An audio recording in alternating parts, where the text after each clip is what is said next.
मंडळी, कुणाला कशाचं तर कुणाला कशाचं वेगवेगळं वेड असतं. मी काय म्हणतोय तुम्हाला कळालंच असेल. आजच्या या नवीन जगात तरुण पिढीला स्टंटबाजी करण्याचं वेगवेगळं वेड आहे.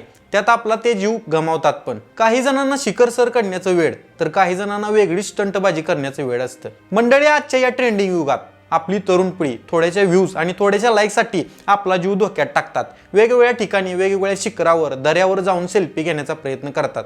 एक अशी आठवण जिथे कोणी जाऊ शकत नाही आणि तिथे आम्ही जातोय असं करण्याचा प्रयत्न करतात. आज आपण बघतो, आपण एखाद्या जोडप्याला जर लग्न करायचं झालं तर ते दुसऱ्यांपेक्षा काहीतरी वेगळ्या प्रकारे लग्न करण्याचा प्रयत्न करतात. तर एखाद्याचं बर्थडे सेलिब्रेशन जरी करायचं झालं तर ते सुद्धा एखाद्या वेगळ्या प्रकारे किंवा घरातच वेगळ्याच प्रकारे सेलिब्रेशन करण्याचा प्रयत्न करतात. असाच एक किस्सा आपण आज या व्हिडिओ मार्फत पाहणार आहोत. 23 जून 2018 काही मुलांची फुटबॉल टीम या सर्वांनी ठरवले की आपल्या फ्रेंडचा बर्थडे काही वेगळ्याच अंदाजात किंवा सरप्राइजिंग देऊन साजरा करायचा. आणि ते सगळे शेवटी ठरवतात, आपण थाम लुंग या नावच्या केव मध्ये जायचं आणि आपल्या फ्रेंडचा बर्थडे सेलिब्रेशन करायचा. ही केव थायलंडमध्ये पॉंगपॉ या गावात होती. ही केव 10 किलोमीटर पेक्षा मोठी आणि 50 मीटर पेक्षा खोल होती. तसेच या केव मध्ये जाणं खूप जोखमीचं काम होतं, तसेच खतरनाक सुद्धा. हे सगळे केव मध्ये जाताना ठरवतात की घरी कोणालाही सांगायचं नाही की आपण ह्या केव मध्ये जात आहोत.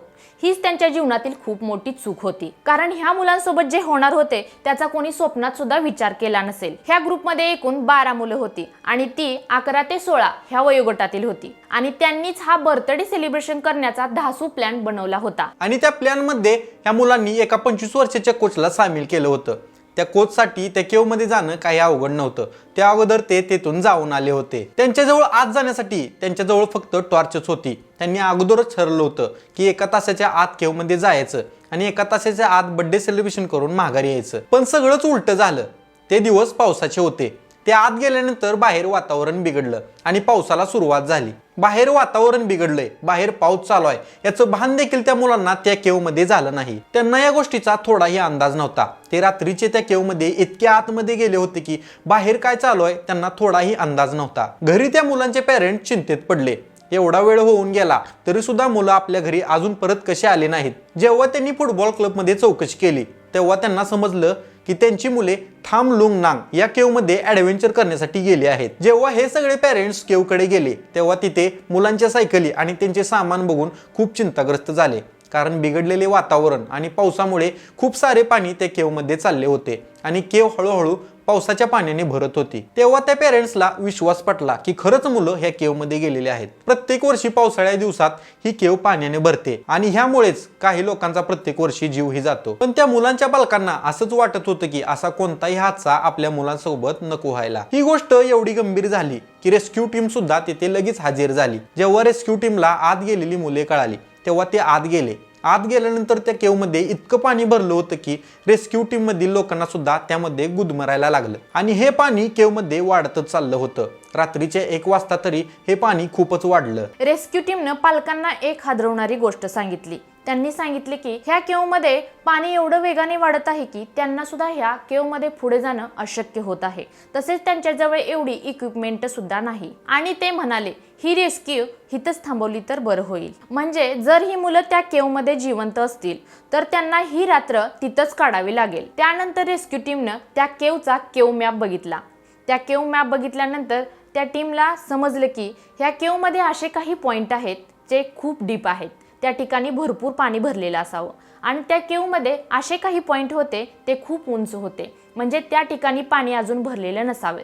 अशा ठिकाणी ती मुलं असतील असा अंदाज त्या रेस्क्यू टीमनं लावला. जेव्हा सकाळ झाली तेव्हा रेस्क्यू टीमनं पहिल्यांदा त्या केव मधील पाणी बाहेर काढायला सुरुवात केली. त्यासाठी त्यांनी हेवी ड्युटी पंप सुद्धा लावले. माणूस हा बिना अन्न न खाता जगू शकतो पण पाणी न पिता जगू शकत नाही. त्या मुलांना पाणी तर भरपूर होतं पण ते पाणी पिण्यालायक नव्हतं. त्या मुलांच्या कोचने सांगितले की ह्या केव मध्ये पाझरून जे पाणी खाली टिपकत आहे ते पाणी एकदम फ्रेश असते आणि ते पाणी पिण्यालायक आहे. पण बाहेर रेस्क्यू टीमला चिंता होती की ही मुलं जिथं कुठेही केव मध्ये असतील तिथं ऑक्सिजनची कमी असणार आणि त्यामुळे मुलांना त्रास देखील होऊ शकतो. रेस्क्यू टीमने त्या मॅप मध्ये बघून सांगितलं की त्या केव मध्ये एक असा पॉइंट होता की त्या पॉइंट वरच ती मुलं असण्याची त्यांची शक्यता वाढत होती. पण हा पॉइंट त्या केवच्या आतमध्ये 4 किलोमीटर पेक्षा जास्त अंतरावर होता. रेस्क्यू टीमने असंही सांगितले की हा एक शेवटचाच पर्याय आहे. त्या मुलांपर्यंत पोहोचण्याचा, तो म्हणजे प्रोफेशनल डायव्हर्सना बोलवायचं आणि त्या मुलांपर्यंत पोहोचवायचं. तेच फक्त हे एवढे अंतर पार करू शकतात आणि त्या मुलांपर्यंत पोहोचू शकतात. थायलंडच्या गव्हर्नमेंटनं काही प्रोफेशनल नेव्ही डायव्हर्स तिथे पाठवले. त्यांना असे मिशन कसे हँडल करायचे चांगलंच माहिती होतं. आतापर्यंत त्या मुलांना केवमध्ये जाऊन 24 तास झाले होते. जसं जसं वेळ वाढत होता तसं तसं त्या मुलांचं जिवंत न राहण्याचे चान्सेस वाढत होते. म्हणून या डायव्हर्सने स्विमिंग करायला सुरुवात केली. कारण हे 4 किलोमीटर अंतर एका दिवसात पार करणे एवढं सोपं काम नव्हतं. कारण त्या केवचा लेआउट खूप डिफिकल्ट होता. जसं जसं डायव्हर्स आत चालले होते तसं तसं ते पाणी खूप गढूळ होत चाललं होतं. त्यांच्यापाशी टॉर्च असून सुद्धा पुढचं काही दिसत नव्हतं आणि ते जाताना आतमध्ये एक रस्सी सोडत चालले होते. कारण त्यांना माघारी जाताना खूप अडचणी येऊ नये. पुढे 2 दिवसानंतर ते अशा ठिकाणी पोहोचले तिथं पाणी कमी होतं. एक गोष्ट मात्र होती, त्या मुलांची डेड बॉडी किंवा त्यांचं कोणतंही साहित्य सापडलं नव्हतं.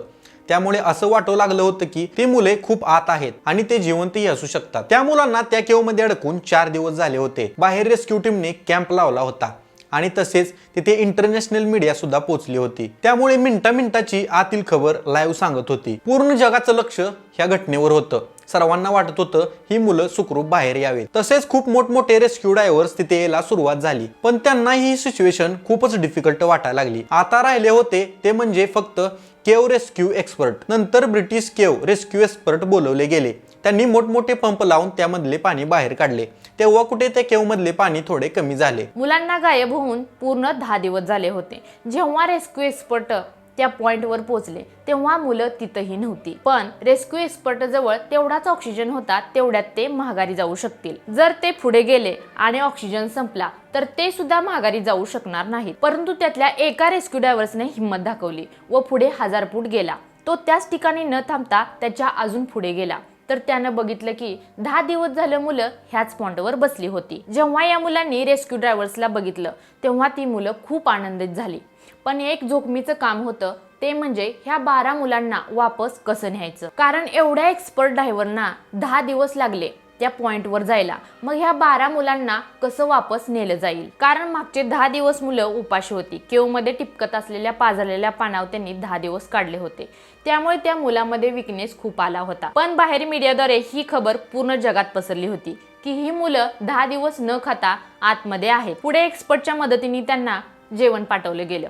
तसेच एका एक्सपर्ट डायव्हर्स डॉक्टरला सुद्धा पाठवलं गेलं. जेव्हा मुलांनी हे सांगितले की त्यांचे कोच त्यांच्याकडून रोज मेडिटेशन करून घेत असत, त्यामुळे मुलांच्या मनात उलटसुलट किंवा भीतीचे प्रश्न निर्माण होणार नाहीत. त्यामुळे त्यांच्या मनावर आणि शरीरावर कोणताही प्रभाव पडणार नाही. तसेच ऑक्सिजन कमी पडायला लागल्यावर एक एक करून ऑक्सिजन सिलेंडर देखील आतमध्ये पाठवले. पण पुढे एक असा हादसा घडला ज्याबद्दल कोणी असा विचार पण केला नव्हता. तो म्हणजे 14व्या दिवशी रात्री 1 वाजता एक रेस्क्यू डायव्हर ऑक्सिजन सिलेंडर मुलांना देऊन वापस चालला होता. त्यातच तो स्वतःला एकदम पाण्यात सोडून दिलं. पण त्याच्या मागच्या रेस्क्यू डायव्हरने बघितलं तेव्हा त्याने त्याला कसं तरी बाहेर ओढत आणलं. तेव्हा त्यांनी बघितलं की तो श्वासच घेत नव्हता. त्याला लगेच अँब्युलन्स मध्ये हॉस्पिटलला नेण्यात आलं. तेव्हा त्याने तिथेच त्याचा प्राण सोडला. त्या रेस्क्यू डायव्हरचं नाव होतं समन गुनन, जो थायलंड नेव्हीचा रेस्क्यू डायव्हर होता. आता सगळ्या रेस्क्यू डायव्हर्सना हाच प्रश्न पडला की या मुलांना बाहेर कसं काढलं जाईल. एक प्लॅन होता, तो म्हणजे ज्या ठिकाणी मुलं आहेत त्या ठिकाणी वरून ड्रिलिंग करून त्या मुलांना बाहेर काढू शकतो. त्यासाठी 1 महिना लागू शकत होता. ड्रिल करताना एक जरी चूक झाली तर ती पूर्ण केव ढासू शकत होती. प्रॉब्लेम खूपच येत होते. त्यातच एका वेदर रिपोर्ट कडून असं कळालं की नॉर्थ थायलंडमध्ये एक खूप मोठं तुफान येणार आहे आणि ते तुफान ह्याच आठवड्यात येणार आहे.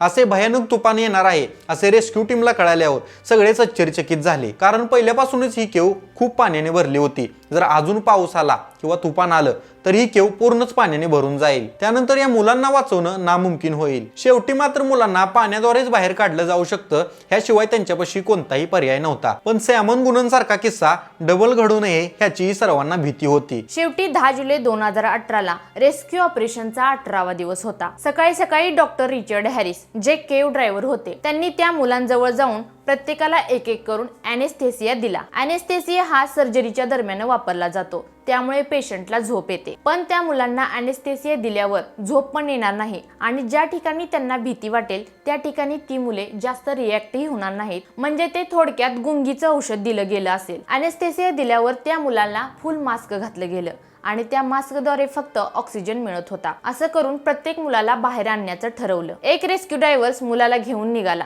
तो प्रवास 1 तासाचा होता. पण तो प्रवास एवढा सोपाही नव्हता. पुढे या मुलाला 18 दिवसानंतर एका हायलाइनरद्वारे बाहेर काढलं गेलं आणि लगेच हॉस्पिटलला हलवण्यात आलं आणि हे बघितल्यावर पालक वर सुद्धा खूप खुश झाला. आणि शेवटी असं एक एक करून प्रत्येक मुलाला बाहेर काढलं गेलं. पण एक बहादूर navy rescue driver Samuel Gunnan यांनी मात्र आपला जीव पणाला लावला. त्याच्यानंतर ह्या केवच्या बाहेर त्यांचा एक मोठा स्टॅच्यू पण बनवला गेला. परंतु एक्सपर्ट रेस्क्यू डायव्हर्स आणि नेव्हीचे एक्सपर्ट रेस्क्यू डायव्हर्स यांनी आपला जीव पणाला लावून आणि येणाऱ्या संकटाचा सामना करून त्या मुलांना त्या केव मधून बाहेर काढले. सलाम त्या रेस्क्यू डायव्हर्सना. मंडळी, जर तुम्हाला आमचा व्हिडिओ आवडला असेल तर कमेंट बॉक्समध्ये नक्की सांगा. जर आमच्या चॅनलवरती तुम्ही नवीन असाल तर आमच्या चॅनलला सबस्क्राईब करायला विसरू नका. धन्यवाद.